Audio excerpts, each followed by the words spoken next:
You're listening to the Pelicans postgame report on the PRO Media Network for all things Pelicans. Perfect. Fly Pelicans, fly Pelicans, fly Pelicans. And I tell them that. Fly down, Pelicans forever. Yeah, ain't gon' lie, I feel flyer than I ever been. We stay ballin', this New Orleans, I'm a Pelican. It's going down in the nest, wild, wild west. Come in town and you best, show us some respect. 3-point threat, I better make it rain. If it's up, then don't jump stupid like your ankle sprain. Always said, never hate the player, hate the game. Jumper where the dame late, punch a train. Post game, big Q, talking about business. Bird gang, YouTube, they ain't flocking with us. Lock up the division mission, get into the finals. Finish competition, then it's going win the title. I know this flyer than you can get. Such a threat that the ref just might call a tag. You could double, you could press, but you can't check. Right, left, slide by you like a Eurostep. Fly Pelicans, fly Pelicans, fly Pelicans. And I tell them that birds of a feather flock together. Fly down, I'm a Pelican forever, Pelican forever. And never, and never, and never, and never, and never, and never say birds of a feather flock together. Yeah, fly down, I'm a Pelican forever, Pelican forever. I think the Pelicans would try to argue they're all in on their young core, including the two guys that they drafted in the first round this year in the lottery this year. But boy, was that a befuddling trade to give up a likely higher pick in next year's draft to move up 10 spots. Well, they're also one of the Achilles. Trying to win, their man. Achilles injury Yeah. with DeJounte Murray Hell outta happened here. a while ago. Yeah. So it doesn't get grouped in with the three unfortunate ones we saw in the postseason. But Well, and they weren't a playoff team. Yeah, right. they're just right. they're just sort of whipsawing all over the place, and Ooh, it's a hard whipsaw. to really get Any a one of sense these of what guys dribble a damn the ball. overall plan is with the new regime led by Joe Dumars and Charlie Weaver. I would also say there's an unclear plan in Sacramento.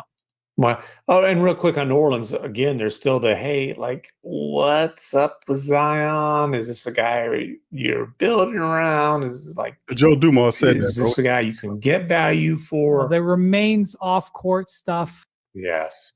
Yeah, there's not a lot of clarity in general there.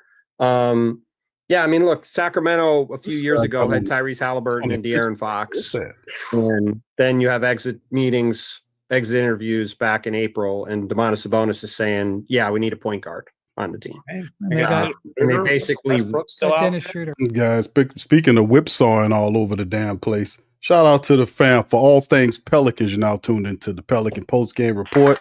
Shout out to the fam. Good to see y'all on this episode of PPR. Do us a service, hit the like button, hit the subscribe button. By all means, feel free to share the show on your social media feed, PPR. On the Saturday night, man, big ups to you guys. Hope you're having a fantastic weekend. PPR, this one's called Pelicans All or Nothing. This is a category that these folks started off with. They started off with these folks on the screen here saying that they don't have any clarity on the situation. Is Zion the guy? And I'm like, man, the man done answered all the damn questions. He done said Zion. They committed to Zion. Now, we do know that Zion got a legal matter that's going on, but the Pelicans are backing them. They're backing Zion. You know, they're backing him. That's already understood. So I don't understand how these people always seem to get it all confused. I don't get it. But they put your Pelicans in the all or nothing thing. And listen, the Pelicans don't trade for Jordan Poole. They don't trade for Sadiq Bey. They don't make these moves and be aggressive. And then, of course, these guys, I doubt any one of these guys can dribble a ball. I doubt that. One of them looked like they're beat you in the hot dog contest. The other one looked very uninterested in doing anything physical. And one of them just looks very confused. So in the end, we're not confused. We know exactly what the Pelicans are going to do. Our main concern with the Pelicans is the head coach. This is not anything new. We've been saying this for a while. Everybody that know about the Pelicans know what the problem with the Pelicans is. Besides leadership, every damn body knows about the Pelicans and what's the problem with them Pelicans. We know there's two people. It's Gale, and then it's the other guy. I don't need to do that. We already know. So shout out to all you guys, Pelicans, Nola, Jaden. Good to see. What's up, Stace? Shout out to y'all. Appreciate y'all being in alive for this one, man. We're gonna talk some Pels tonight, man. And I wanted to start off with this little information here with you guys. And of course, we're going to go over a few articles and talk about that. And some of our fantastic writers have covered this stuff, man. And of course, you guys have questions, throw them in the chat. What are your concerns with the Pelicans, right? Let's talk to the diehards and the smart people, the freaking flock. They know what time it is with their squad. Y'all tell me in the chat what you think the problem is with the Pelicans. Are you confused about what the Pelicans are doing, about the moves that they're making like these other guys was? Like the guy from Wendy's? Are y'all concerned about that? Y'all put it in the chat. Anyway, let's hit this up, man. This article, shout out to Sports Illustrated, the Pelican side, Kyle T. Insider hints that cryptic Zion Williamson issue with the Pelicans. What are they talking about? What are we doing? For years, the Pelicans have stuck in no man's land. They've been stuck there as they have not made it past the first round of the playoffs since they were led by AD back in the 2017-2018 season. That is so long ago. And not until they were led by Chris Paul in 07-08 season. Damn. If the trend continues, at least the franchise can look forward to its 27-28 campaign. Regardless of the recent postseason success, the Pelicans have a surprisingly talented roster for the upcoming 25-26 season. And of course, the franchise has been building around Zion Williamson since they drafted him first overall back in 2019. But they have put some legitimate pieces around Zion Williamson. They have did that indeed. Of course, this is the 25-26 roster according to NBA TV, which here is what they put up. This is their projected depth chart. You see Poole, Murray, Trey, Zion, Messi. This is what NBA TV believes. Of course, the backups is Alvarado and Fears at the point guard position. Hawk and Reeves. See, these guys haven't done much research because Antonio Reeves and Jamal Cain are no longer members of the Pelican squad. Herb Jones, Sadiq Bey, Kayvon Looney, and Mr. Queen. So this is a little thing that they put together here as we keep it moving. The Pelicans have a new look core with Zion, Trey, Murray, Poole, Eves Messi, Herb Jones, Sadiq Bey, Kevin Looney, Jose Alvarado, Jeremiah Fears, Derek Queen, and Jordan Hawkins, creating a very talented lineup. Of course, injuries seem to always stand in their way, but on paper, the Pelicans are poised to make some noise in this upcoming season. Williamson especially had the surgery bug throughout his career. Through 6 years in the NBA, Williamson's played over 30 games just twice, including the 21-22 season that he missed the entire season. However, when he's healthy, he's shown the potential to be one of the best players in the league. So can the Pelicans build around Zion Williamson? No franchise wants to be actively building around a star who cannot seem to stay healthy. The Pels seem committed to the 25-year-old because new president of basketball operations Joe Dumars has hammered out the idea that Williamson is still the franchise player. But is that a mistake? We talked about Bond, Temps, McMahon, and all them questioning the situation. We played, I played some of the stuff about them, and it's just simply is what it is. When it comes down to some, if it's not inside information about the team, it doesn't benefit because a lot of this stuff is like every other team.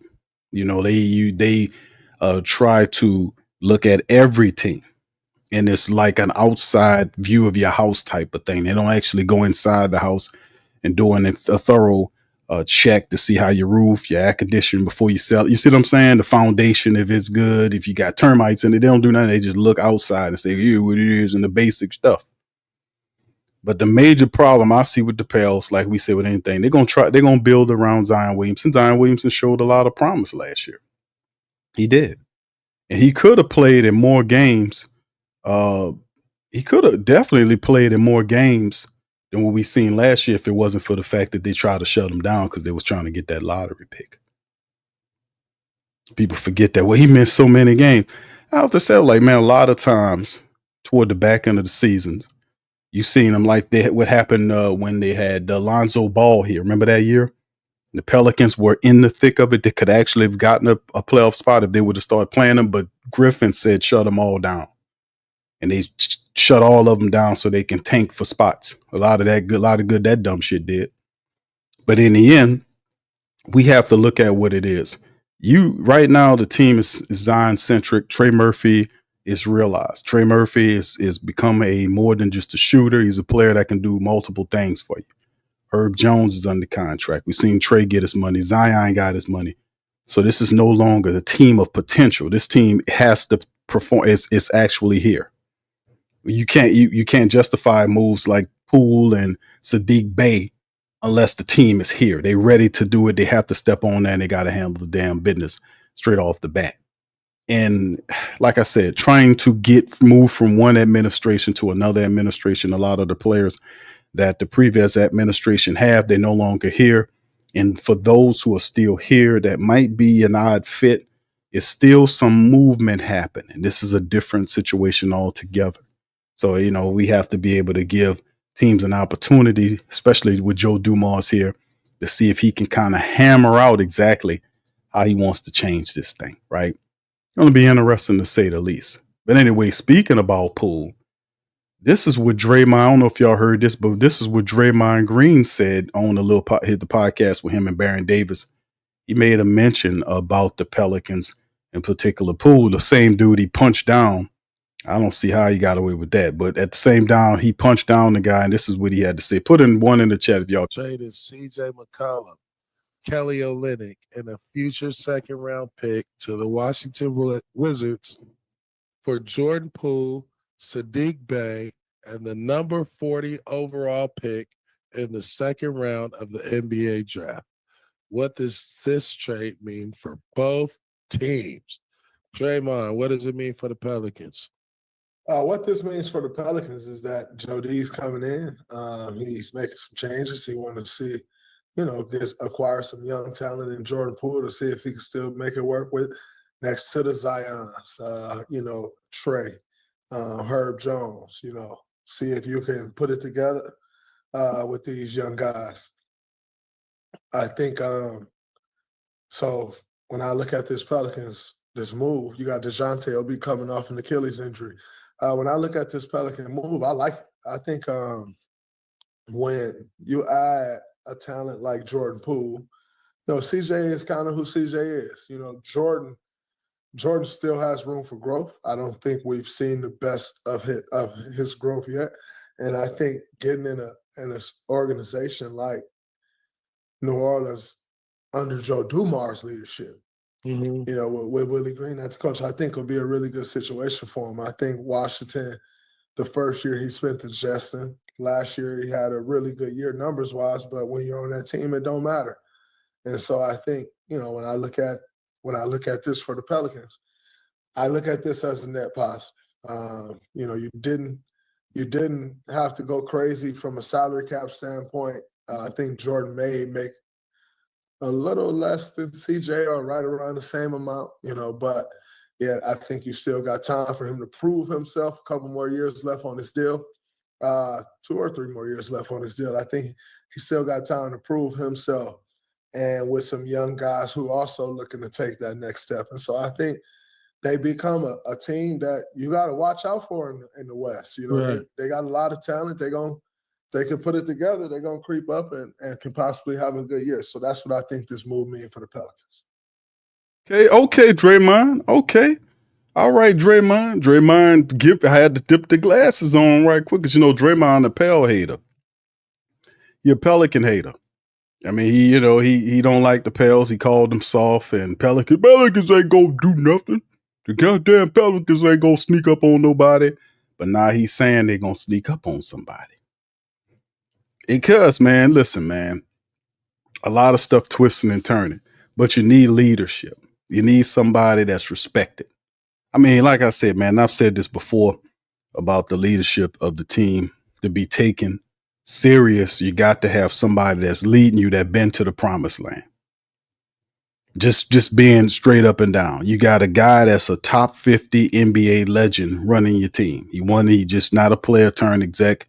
He won it as an exec, so he has that going on. He's not perfect, but at the same time, you can't deny the fact that the guy is a legend, and in majority of the time he's successful, he's won. Regardless of how you see Joe Dumars, he's better than anything you ever had at the executive level. Anything. You go back into the laughable executive history of the Pelicans, and you really don't. This guy is by far shoulders, legs, everything over anybody. I mean, you go back in the nasty history of the Pelicans exec, Dell, Demps, Bowers, Griffin, just absolute trash. But at the end of the day, you get respect because the man going to craft the team a certain kind of way. We would have a new coach if it wasn't for the owner. You at least a nice man. If you didn't have that going on, you'd had a new coach here. But you do have a new assistant coach, don't you, Pels Nation? We did get a new coach in, and the guy comes over from Syracuse, passionate guy. He has a reputation of being an intelligent. He was head coach in college, did some positive things there, and he is a hire for the Pelicans, and he links to the new administration, right? He is not one of these guys that is like a cool Willie guy. You know, this guy links to the Pelicans de facto general manager, Troy Weaver. So Weaver's a guy that kind of has a connection there because they were both assistant coaches at Syracuse. So it's going to be interesting to see where that takes the Pels. He's also, I think, the head of the player development. They're coming through the door with Weaver ties. So at some point, man, you got to provide insurance. You can't drive without insurance. Somebody hit you and then you call total, then you have no money to fix it. You got to have insurance. What's the insurance if Willie Green or when Willie Green fails as the head coach? What do you pivot to? What then you didn't do? So this is the thing that we have to be concerned about. But Draymond Green actually giving the Pelicans and saying they're going to sneak up on people some love there because, listen, the Pelicans have a team. They have talent. The pressure is on Willie Green. There's not a coach in the NBA. Got to be the number one guy on the hot seat is definitely Willie Green. People used to say Chicago. They read up with the Chicago coach. They gave Billy Donovan, a multi-year deal? Chicago read up on him. The guy that's really on the hot seat is Willie Green. Willie Green need to, get up off the pot. My thing is he'll get up off that pot. He going to get up off that damn pot quick. Let me tell you something. We got to get this. But anyway, Draymond Green, shout out to Draymond, giving Pels some credit about having Poole here. Poole is an instant scorer. He brings a lot. He should schematically and commonsensically and responsibly fit well within the gravity that is Zion Williamson. Most shooters supposed to. Trey Murphy, even if Jay Hawk get an opportunity to get some shots off, these guys should fit well next to the gravity of Zion because Zion pulls those guys and you get open shots here or there and situated. Plus, getting them to be better defensively, cut down on the turnovers, be smart on that offensive side, which is it's a little too much to ask from Willie. But listen, this is the season where we'll have a lot of purging going on. So either he do it right or be shown the dough.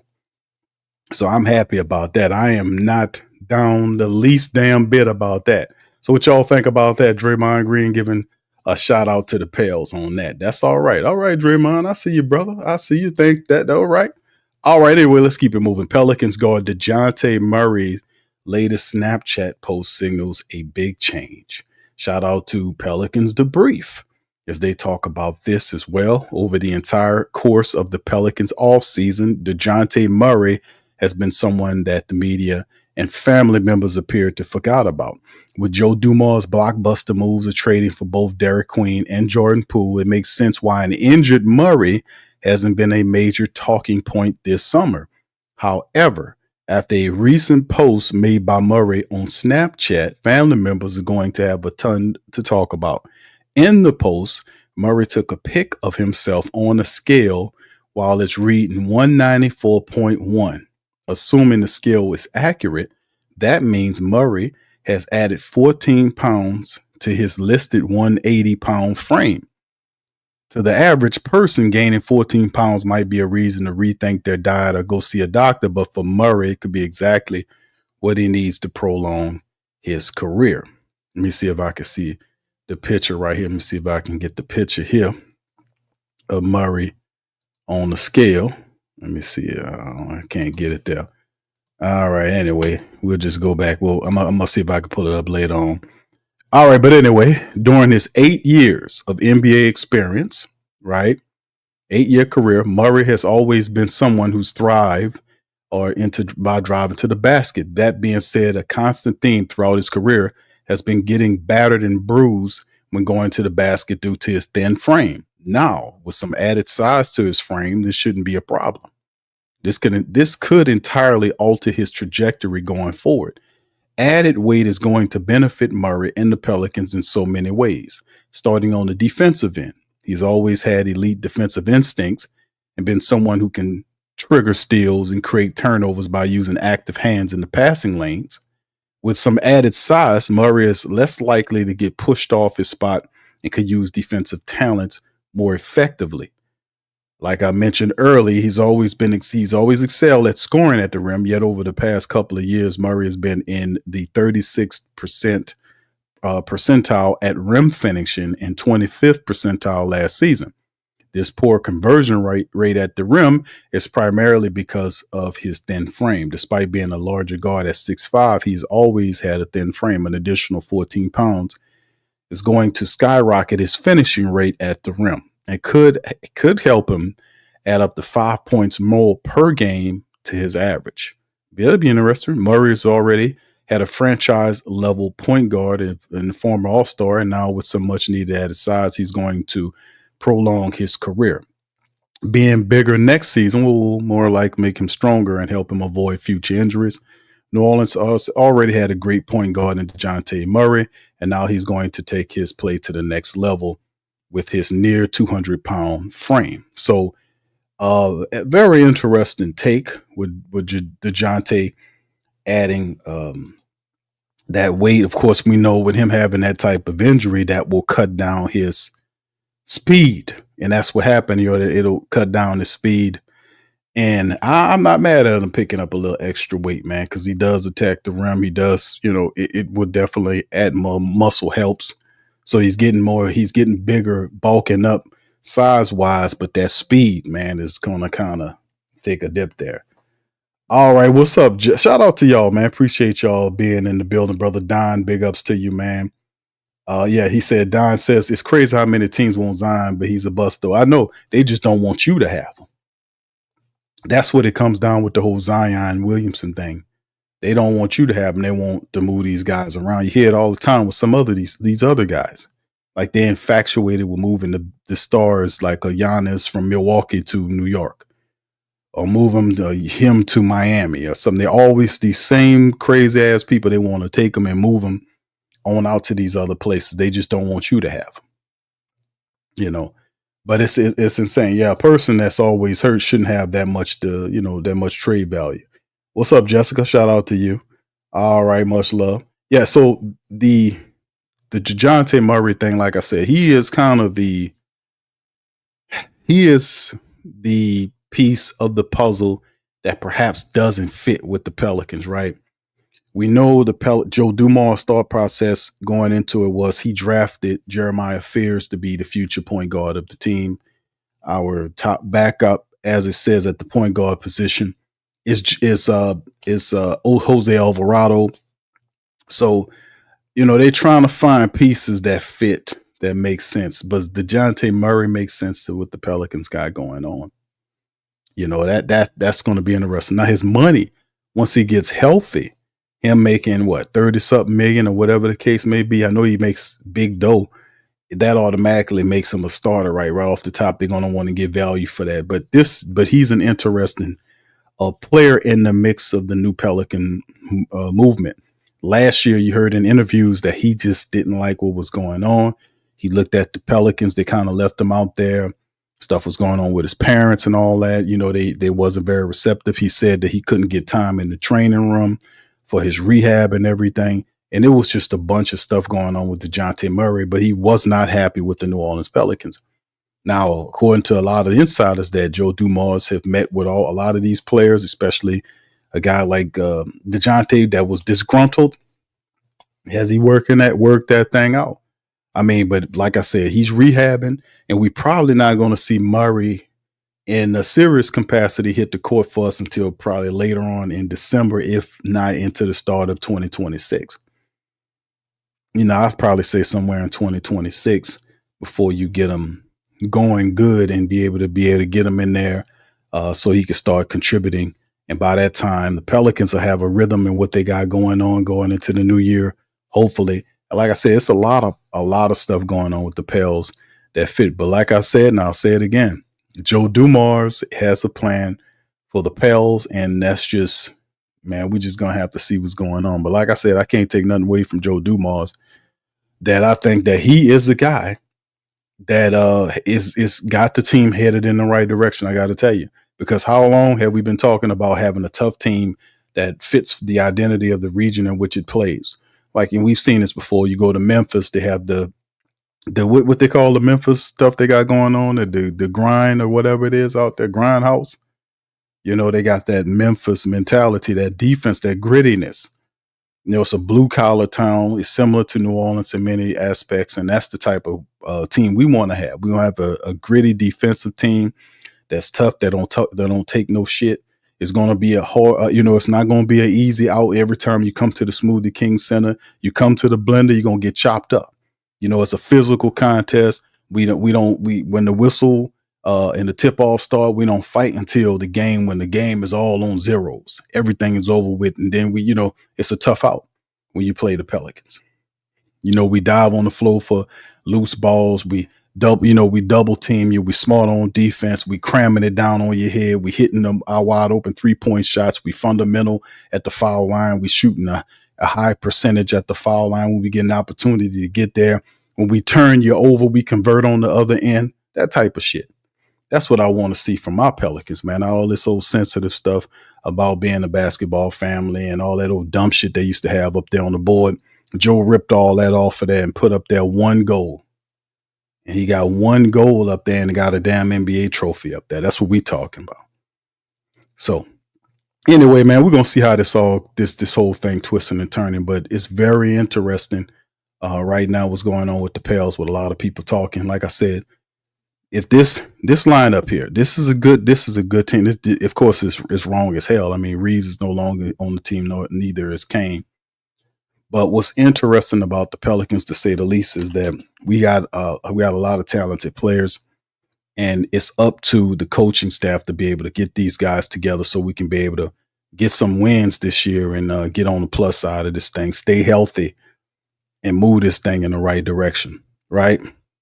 Let's take a look at the real depth chart, man. This crazy depth chart is wrong as hell, man. Hold on, let me put this on the screen for the fan. There you go.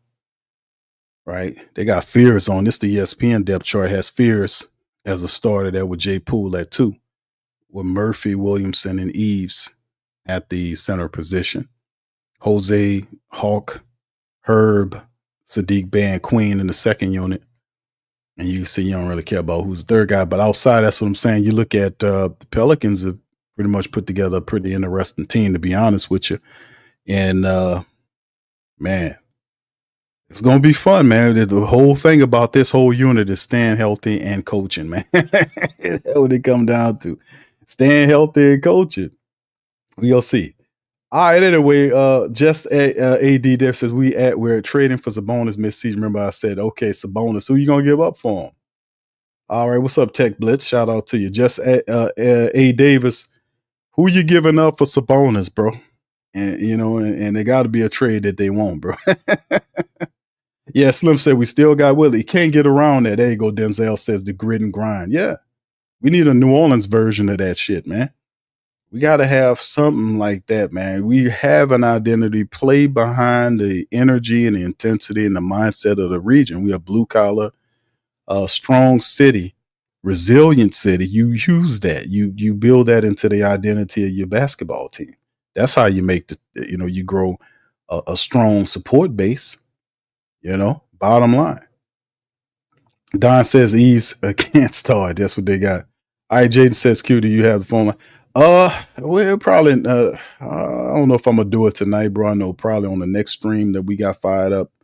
I got a lot of stuff I'm setting up to do for tomorrow. We got the Saint stuff rolling out, so I got a lot of work to do tonight on some stuff. But I promise you, bro, on the next broadcast we'll be able to roll that out and do the phone line and kind of open the lines of communication for the family members to chime in on their thoughts on it. But feel free to use the chat. All right, what's up, Bird Talk? Shout out to you, man. I appreciate you for being in the stream. Yeah, but this is the talent that we have, man. But you do have a lot of interesting pieces. Like I said, the Jordan Poole is a guy that can give you 20 a night. I mean, the guy is instant offense, right? He's instant offense, right? Look at that. 3 rebounds, 4.5 assists on 43% shooting from the field. And from downtown, I think he's a 39% shooter.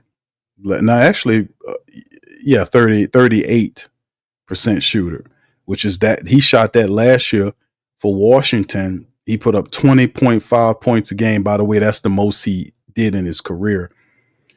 The last year he was with the Golden State Warriors, he averaged 20.4 and 43 starts. And last year he averaged 20 and a half and 68 starts and shot 38% from downtown, which is a career high. So you get Poole there, 6'4" guard. They kind of see him as a combo, but you can see with his 5 assists a game, he has some assisting ability in him. But the guy is instant offense. And usually when you get a player like that and you put him in the mix with Zion Williamson, what the hell, that's supposed to mean something. That's supposed to mean something. And of course, Sadiq Bey will be ready to go. What they saying about Sadiq Bey. This is some of the people we brought in. Sadiq Bey averaged 14 points the year before last.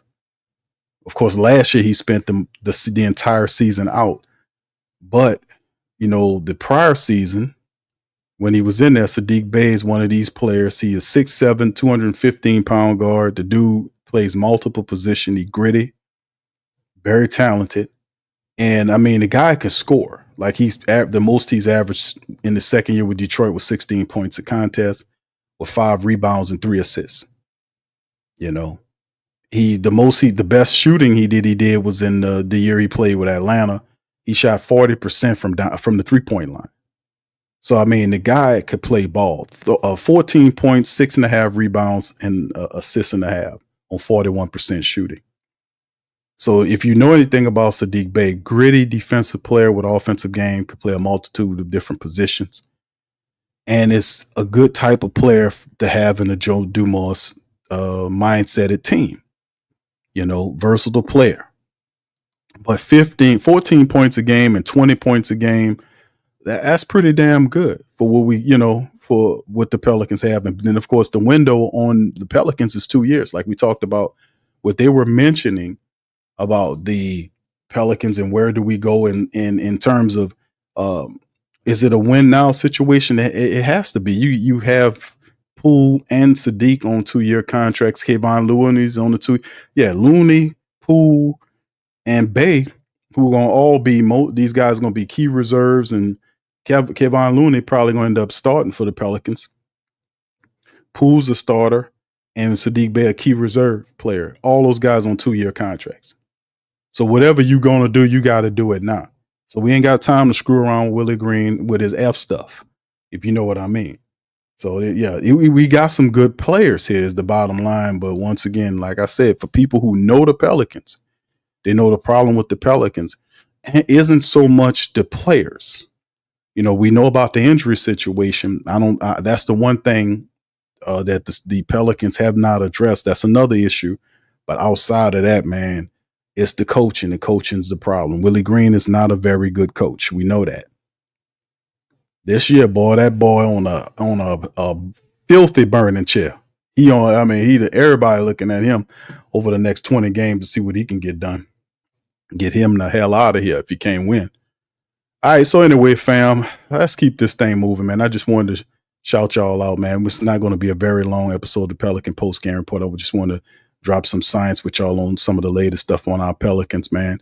And the fact that, yes, we did pick up a new coach, the Pels, picked up a new assistant coach to kind of help out. What do you guys think about the addition of this new coach that the Pelicans brought in? Do you think it'll have an impact on the Pels winning? What do you guys think about that? What do you think about the player, about what the Pels have done? Not in so far as the lineups of who we bringing in, because of course, Trey Alexander was added, to the team on a two-way. We got some very interesting two-way players here as well.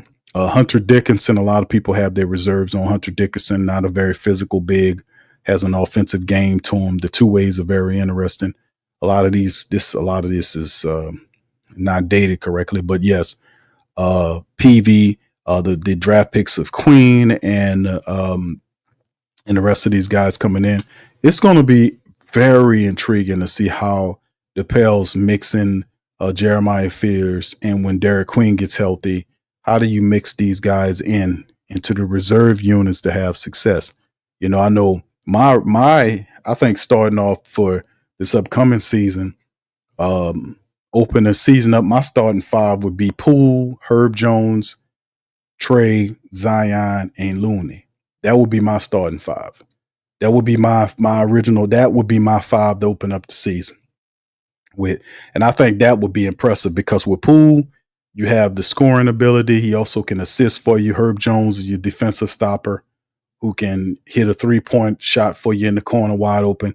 Trey Murphy, what he brings, Zion's gravity. And Kayvon Looney is a smart, undersized big that can run the floor, clean up the offensive glass, pass the ball, just smart, knows where to be on the court. And of course, on the backups, you probably end up having to get Jay Fears and Derek Queen with Sadiq Bey and Jordan Hawkins, or however you want to mix your second unit. But to me, that would be my starting five opening up the season. Opening up the start five with Poole, Herb, Trey, Zion, Looney. What do y'all think about that? That's what I would do. That right there, if you start and open up, you got the Pelicans out the door. You got that kind of lineup, man. You got a 20-point shooter, a scorer in Poole. You got Herb's defensive acumen there. Kevon Looney's defensive acumen. Zion Williamson is gravity. Trey Murphy doing what Trey Murphy does. I like that. We have to figure out the backups, but I think that's a good tandem to have to start the year off. Then you mix in Queen, Fears, Hawkins, because you got to get Hawkins in there. First round draft pick in there. I think that's probably why Reeves ain't here. They was trying to make sure Hawkins get as much time as he can. He got that first round grade. They want to make sure Hawkins do something. And of course, we talked about DeJounte Murray picking up 14 pounds, whatever the case may be. I hope he was bringing Jordan Hawkins with him. Yeah, whatever DeJounte Murray was doing, the reporter talked about him adding 14 pounds to his frame or whatever it was. Did he take Jordan Hawkins with him? Can he take Jordan Hawkins to whatever restaurant he ate at so this man can pick up some weight? He's 6'5" or whatever he said it is, and he's still, lighting ass. We need him to pick up some weight, man. He need to get stronger, man. He still look like a college player, man. You got to pick up some weight. All right, yeah. Jaden says his coaching. Yeah, Stacey says Zion at the point I don't start. You start. I don't. You know what? I thought about that, Stacey. You mentioned Zion at the point and him holding the ball. I don't even think Willie Green gonna even do that. And if he do that, he ain't gonna stick to it. He's seen games before, and I don't want to dump on Willie Green. There'll be plenty of time for that. But remember, those games that you've seen Willie Green get out there, and Willie Green would have Zion. They would operate point Zion. The team couldn't stop him. The Pelicans would get a good win. They beat the team by 8, 9, 10 points, and then they'll ask him in the press conference. They'll say, "Hey, Willie, Zion, point Zion. Yeah, it looks good. We step with it." and then the next game he come back and do something totally different. That's the thing about Willie Green, is like, this guy don't have any memory. Why would you go away from what works? But he did that all the time because he didn't know what he was doing. You never, even the rules to winning, if you found something that worked, you never go away from it, especially if you got an ultimate mismatch player like Zion Williamson, who can create space and easier wide open shots for his teammates. Why would you go away from Zion Williamson healthy, controlling the ball, and doing what he did to dominate teams? The next game, the very next game, Willie Green will go away from it. Go away from it to have CJ McCollum holding the ball. Then CJ McCollum shooting the ball, not distributing it. I'm like, and Zion running down the court and don't even touch the ball. And he's sitting up to stand up there with his arms full. I say, this guy's don't know what he's doing, man. How you never supposed to, if you got a guy that's like that, you ride the hot horse. You ride the horse. That's what you do. You got a guy right there that's an ultimate matchup nightmare. Very few people can stand in front of him with his size. You got to know how to get that guy involved, let him touch the ball as much as he can. He knows how to pass to wide open people. You got to play through your star. And Willie Green just didn't do that. Willie Green would do it the one game, and the next game he'll go away from it. He had no memory for what worked and what to stick with. And that's what something that was very weird about him. Almost like he wasn't actually the head coach. It's like somebody telling him what to do. You know, it's a weird thing, you know, because it's very weird, because somebody that knows what they talking about will get intricate. And what I mean by intricate, they wouldn't keep regurgitating the same things that you heard. Like when we played that interview, people was mad at me that I played the last Willie Green interview because like, you just wasted our time. Why? Because he said the same bullshit he was saying game after game like it was a script. Usually coaches know how to switch it up because they are trained to not be monotonous and not be repetitive and not be able to keep saying the same stuff over and over again so that the players lose focus. If you're not reaching them that way, you got to flip the message and say it a different way. And if you don't catch them there, you got to do it the next, go to the next and go with the next, go with the next. That's what you got to do. If you don't do that, your message is stale. And that's why I'm like looking at Willie Green, very weird. Because it's almost like he a robot and he just say the same dumb shit all over again. The same stuff, nothing specific. Yeah, we got it. Just basic basketball babble. He just get up there and say the basic shit that that the base reporter would know. He just say the same dumb shit over again. Yeah, we got to keep the turnovers down. We got to do it. But come on, we know that. Well, how you going to do it? That's the part that if you're a real coach, tell me how exactly you're going to do that.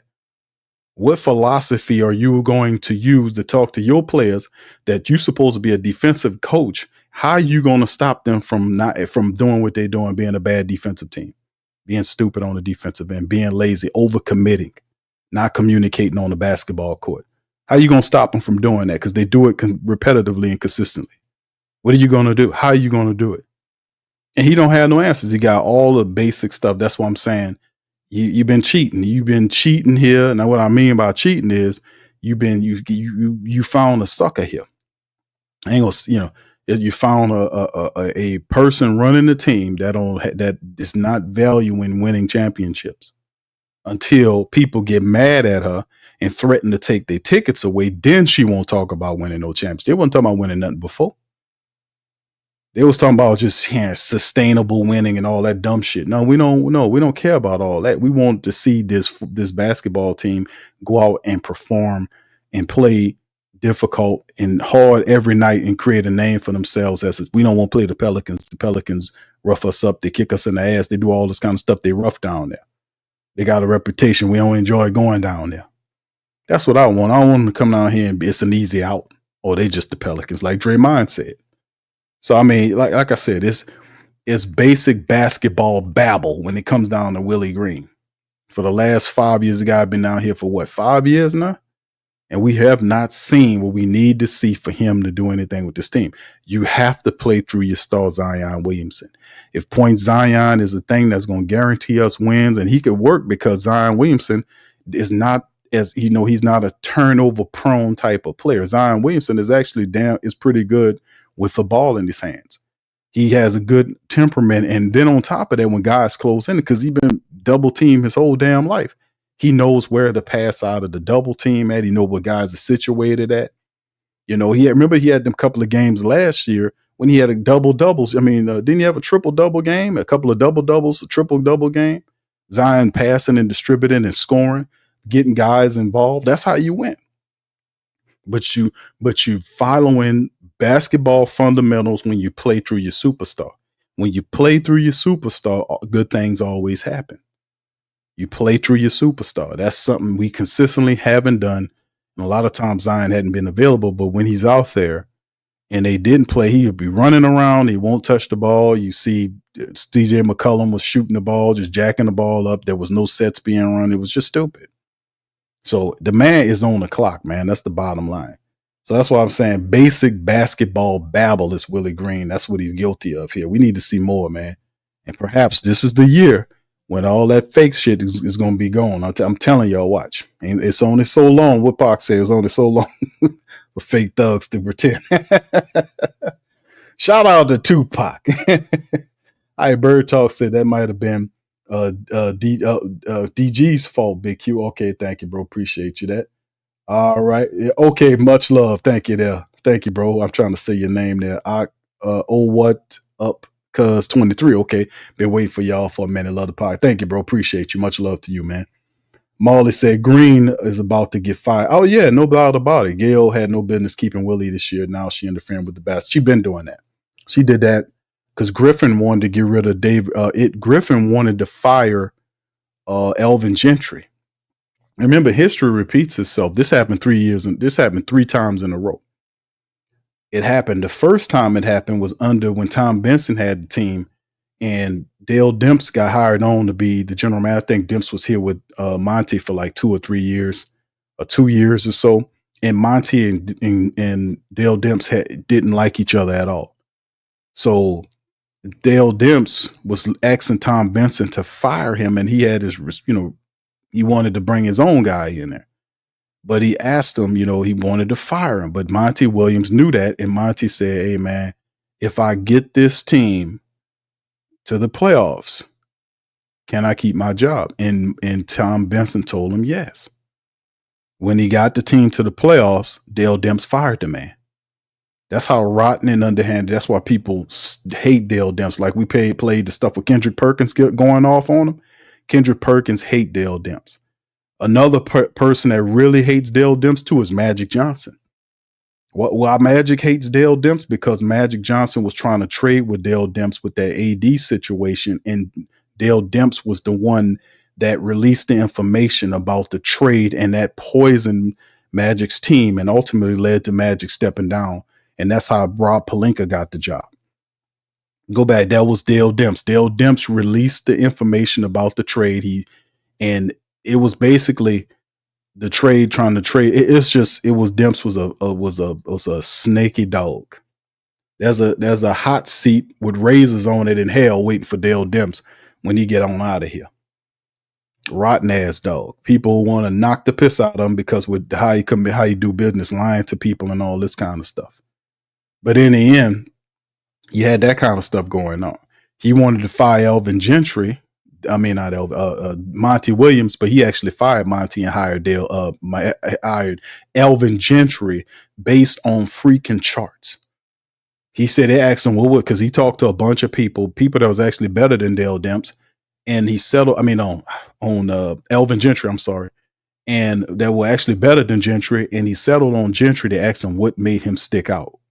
And he talked, and that asshole said he had set up charts in my office and told me how he can get us to win. He set up charts. That was one of the more. This dumbass. That's what you had. That's what I was saying about Joe Dumas. Man, y'all count your lucky stars. We done seen some filth and idiots, man.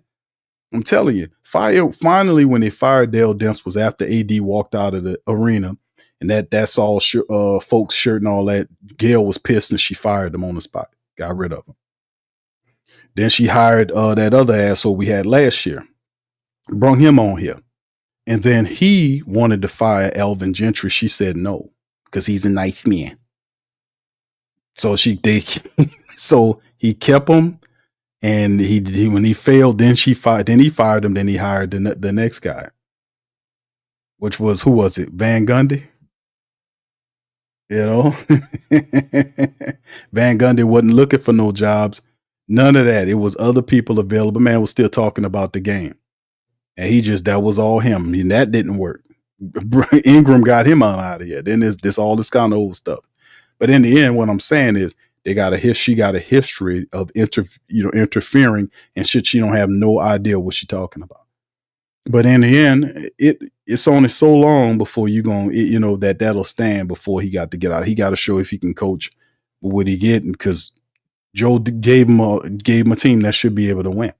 You should be, truthfully speaking, if you're a competent coach in Dale Demps, I keep saying Dale Demps, Dale Demps. But if you got a competent team, what Joe Dumars is giving you, which is this team here, and you got this damn team here, and you got all these guys healthy, probably the only guy that's not going to be healthy is DeJounte Murray.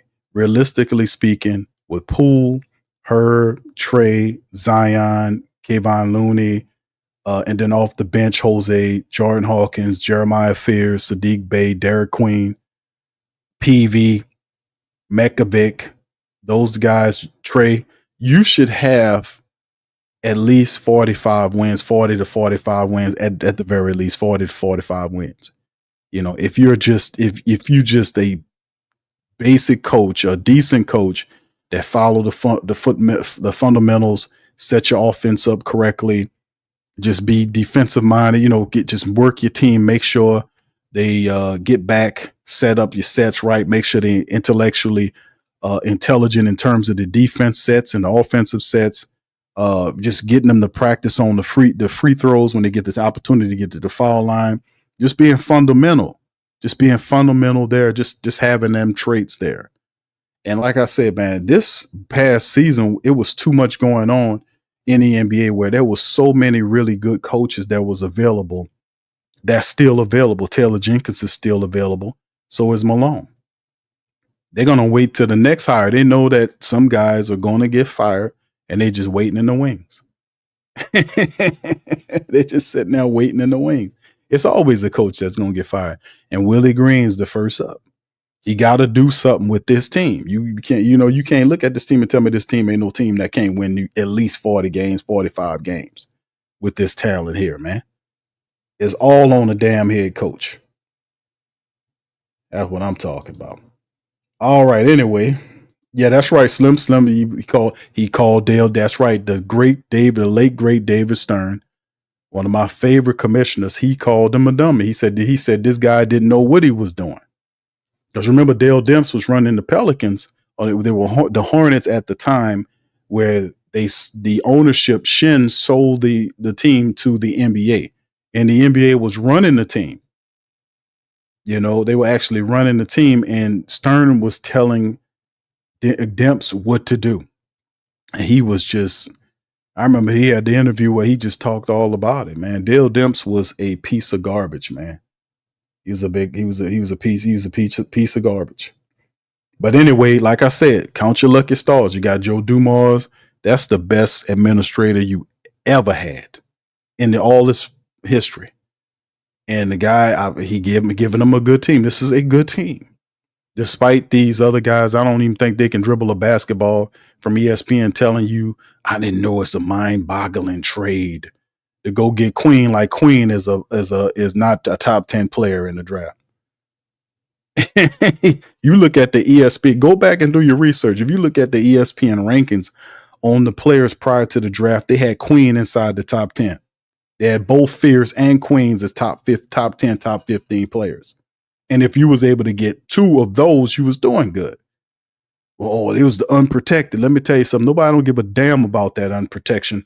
If the Pelicans are winning and they getting into the playoffs and nobody cares about that. We don't care about that. They trying to win and change the culture now.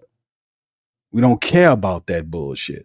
And nobody's going to care about that when they start winning. And we will start winning. You better believe that. We going to win this shit. It's crazy. People that can't even dribble a damn basketball and trying to tell you that unprotected pick. Oh my God. This other son bitch nose looked like a slide, a playground slide. He holding his head like this, talking shit. I'm like, man, what you talking about, bro? You don't have a crystal ball because of that. The team believed in the player, and in many they have Queen as a top 10 guy. You get Queen and Fierce. Fierce was looked at as the best point guard in the draft. They had other guards that can distribute the ball, but to get a guy that young, and they were looking at him like he was a top 10 pick. They were looking at Queen like one of the best big mans in the game. Both of them guys were ranked high in terms of what they were. But all of a sudden, when you trade to go and get them and it's unprotected, now all the world is burning up. Man, shut up. It's crazy how these people be. They did it because they know they got guys on 2-year windows that are big parts of the teams.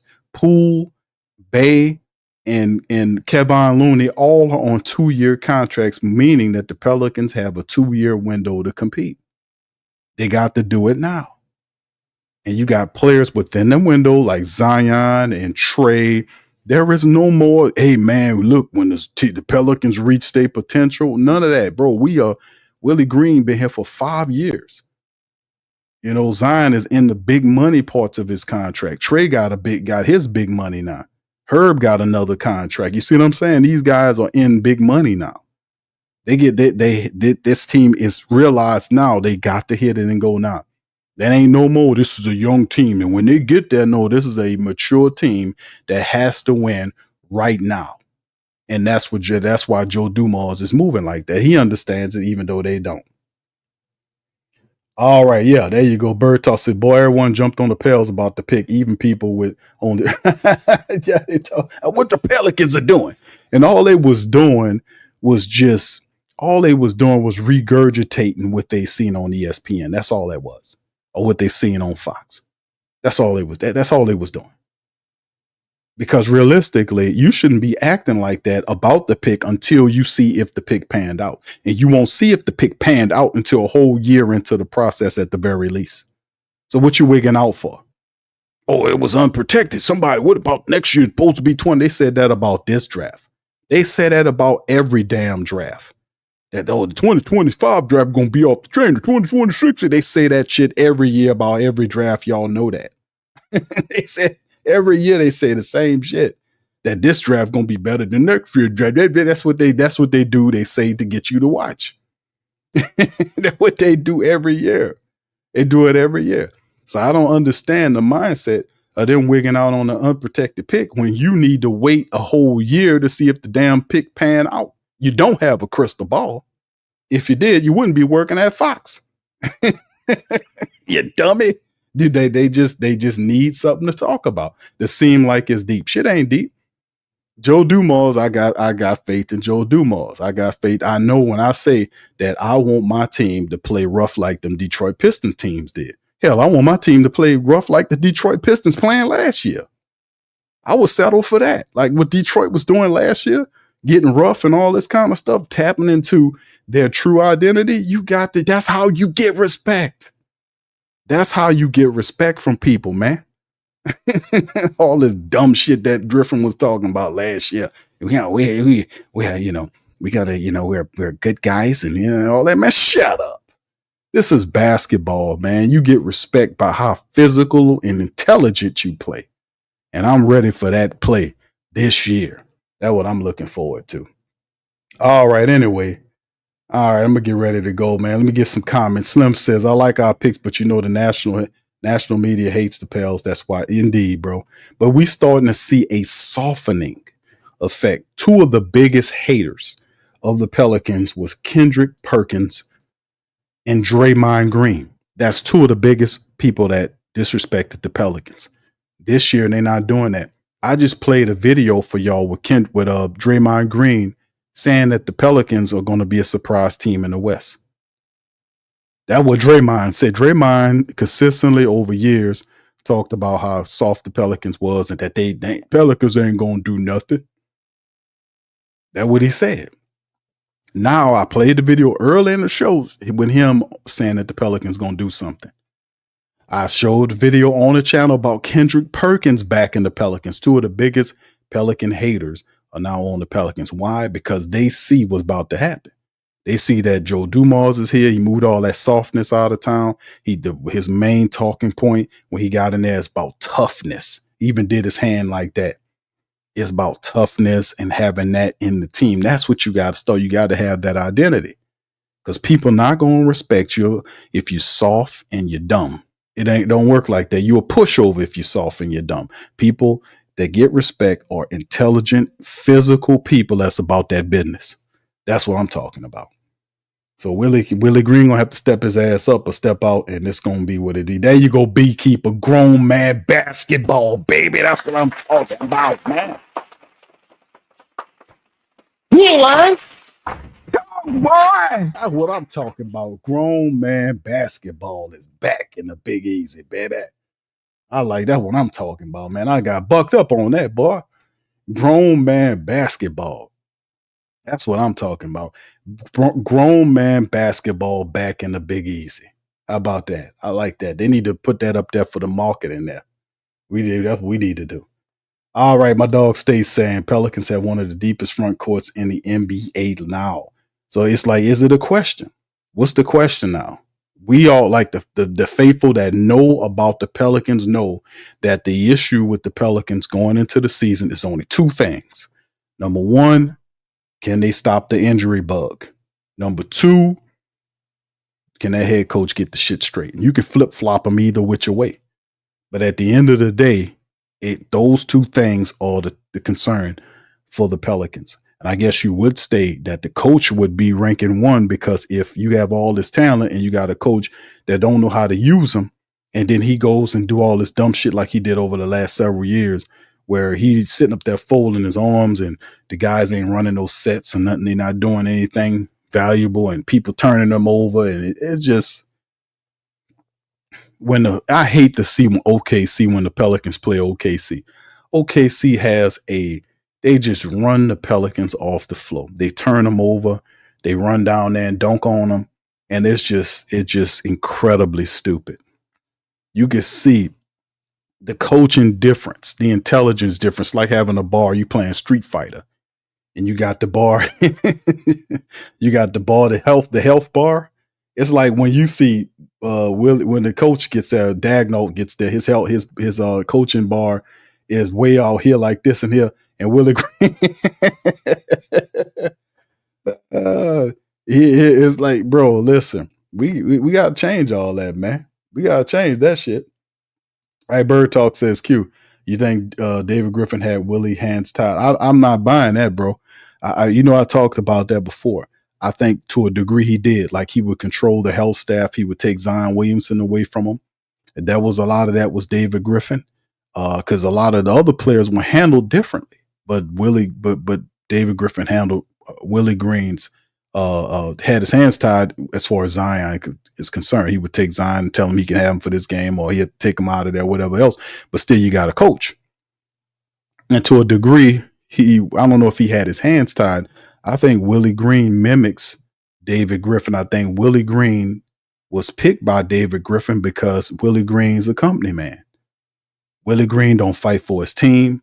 Remember with Willie Green, and I'm going to say this and then I'm going to leave because I don't want to dump on Willie Green. Trust me, we got plenty of time for that. And I don't need to use it all tonight. Let's just say, let me kind of spread it out over the next several months.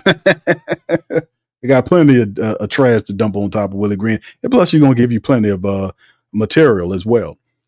But the thing about Willie Green is, remember, David Griffin picked Willie Green. He picked him after they fired Stan Van Gundy. After the 1 year, he got Willie Green. Remember how it all went. Willie Green got the job because, remember, the Pelicans didn't want Willie Green. They wanted Jacques Vaughn. Who I think he went to the Nets or whatever. Because he didn't take the job, and he literally did an interview later on about why he didn't. And they asked him why you turned the Pelicans down. He said, because I won't pick my own team. He kind of let the deal out of what was going on. And basically what's happening was Willie Green, to get the Pelicans job, he had to accept the majority of the coaches from another man's staff already. He had to let David Griffin pick his staff, And that's how he took that job under those conditions, because he knew he wasn't going to get no coaching job before. He wasn't going to get no coaching job. With David Griffin picked Willie Green because that's his coach, and Willie Green is a David Griffin type of dude. He never fought David Griffin. He never went to the media or went to anybody to try to fight to wrestle his team away from David Griffin. He never did that. Matter of fact, it ain't hard to understand why Willie Green lost the Pelicans last year, calling them soft and all this F stuff, when Willie Green is the softest cat in the damn building, besides David Griffin. He was the one that was running around teaching these weak ass principals, didn't want to use aggressive verbiage and all this type of stuff. He didn't want to do it. He was mimicking everything that David Griffin did, because him and David Griffin went together. They was perfect for each other in that bull crap. They was. And Willie Green's a company man. Willie Green's is a company man. He's an establishment man. He won't fight for you. He won't do that. That's what he said. Didn't he tell y'all that? That I don't want to get no fines. I want to keep my little money in my pocket. Well, anybody smart knows that if you go to bat for your players, especially for your superstar, that the majority of the time the superstars will pay your goddamn fine. Stupid ass. And what good is you not going to bat for your players if they're not going to play for you? You ain't going to have a job, dummy. So at the end of the day, this is what you got, because it's a company, man. Don't separate the two. Those guys came together like that because they worked together. That guy don't fit no Joe Dumas. I don't care if he's from Detroit and Joe Dumas played up there in Detroit. They're two separate type of people altogether. If Joe Dumas had the power, he would have fired Willie Green and went and got another coach that know what they're doing. Because very few, you looked at what Willie Green did last year with this team. He didn't deserve to keep this team. He lost the team. He lost them. He said stuff like that. He's soft. He don't know what he's doing. And he's not developing into a coach. The guy tried, he failed. It happens all the time. Guys try to be coaches and it don't work out. They get fired. But this didn't happen here because Gail prevented them from firing Willie Green. But notice everybody else is gone except for Willie Green. Everybody else is gone. Swin is gone. David Griffin left Swin. All these people, Bryce, all of them gone. All of them gone. His support staff that was rocking with Willie, the supporters at the top of his top people in the exact level, gone. Ain't nobody there for him. It's all new people. The new hire, the new assistant coach hire is a Troy Weaver guy. He's on notice. You had an opportunity. If you don't get this team to win, then you got to go, man. We tired of all of this. All right. Anyway, Nardi says, I need 50 wins. That's not too much to ask for. It's not what a team is. Like I said, fam, listen, I'm going to say this before I go. The reality is the Pelicans aren't, remember, we went through this for years, right? We talked about 4 or 5 years ago when Zion came on the scene in 2019. It's 2025, family. Whatever we was talking, man, when he gets to this year and all this kind of stuff, Trey Murphy, boy, we got Trey and all this kind of stuff, and ended that. Nah, it's time. It's go time now. It's go time now. So with us seeing them talking about potential, all that kind of crap, that's over with. It's go time now. It's go time now. And then it's time to go. It's time to handle business. So there it is. All right. Anyway, but yeah, I appreciate the question, Bird Talk, but I don't separate the two. Remember, Willie Green, just keep that in mind. Willie Green took that job. David Griffin, he knew he wasn't going to ever be a coach nowhere. They could talk Phoenix talking all that stuff about they looking at, man, them people, that's bull crap. Notice they ain't go after him. They really wasn't. They know crap from sugar, man. Let me tell you something. Willie Green has not, and most of them coaches don't talk about Willie Green's intelligence as a basketball coach. They like Willie Green. He's such a nice guy. Nice guy, and ain't got nothing to do with his basketball intelligence or winning on the court. He does not know how to consistently use his best players to get the best outcome. He's shitty in adjustments. It's just a bunch of stuff I care not to go over, man. But I'm just happy that we're here now, because now we got somebody in here that know what they're doing. And now the pressure is on what is supposed to be the head coach to produce or be gone. Period. All right. Anyway, with that being said, man, I'm gonna get ready to get out on that. Listen, man, I appreciate y'all listening at me tonight. Pelican post game report. Y'all do me a service, hit the like button, hit the subscribe button, and by all means, feel free to share the show on your social media feed. But listen, the bottom line is this. This is go time for the Pelicans. That's why Poole and Sadiq Bey and Kevon Looney, all with these years. Zion Williamson got his big money. Trey Murphy's getting his big money. Herb got his big money. It's time. It's time. Jordan Hawkins coming into his third year. You know, we got Jose. I think Jose got a year or two left on his deal. It's time to go, man. It's time to go. We got these other guys we drafted here on 4-year deals, whatever. But it's time to go, man. All this other shit got to go, man. It's got to win. Ain't no ifs, ands, or buts about it. All right. So anyway, with that being said, I'm gonna get on out of here. I appreciate y'all, man. I'm gonna holler at y'all on the next one, man. Much love, peace, and go Pels. You're listening to the Pelicans post-game report on the PRO Media Network for all things Pelicans. Perfect. Fly Pelican, fly Pelican, fly Pelican. And I tell them that. Fly down, I'm a Pelican forever. Pelican forever. Ain't gon' lie, I feel flyer than I ever been. We stay ballin', this New Orleans, I'm a Pelican. It's going down in the nest, wild, wild west. Come in town and you best, show us some respect. 3-point threat, I better make it rain. If it's up, then don't jump stupid like your ankle sprain. Always saying, never hate the player, hate the game. Jumping where the dame late, punch a train. Post game, big Q, talking about business. Bird gang, YouTube, they ain't flocking with us. Lock up the division mission, get into the finals. Finish competition, then it's going win the title. I know this flyer than you can get. Such a threat that the ref just might call a tag. You could double, you could press, but you can't check. Right, left, slide by you like a Eurostep. Fly Pelican, fly Pelican, fly Pelican. And I tell them that birds of a feather flock together. Fly down, I'm a Pelican forever, Pelican forever. And never, and never, and never, and never, and never, and never say birds of a feather flock together. Yeah, fly down, I'm a Pelican forever.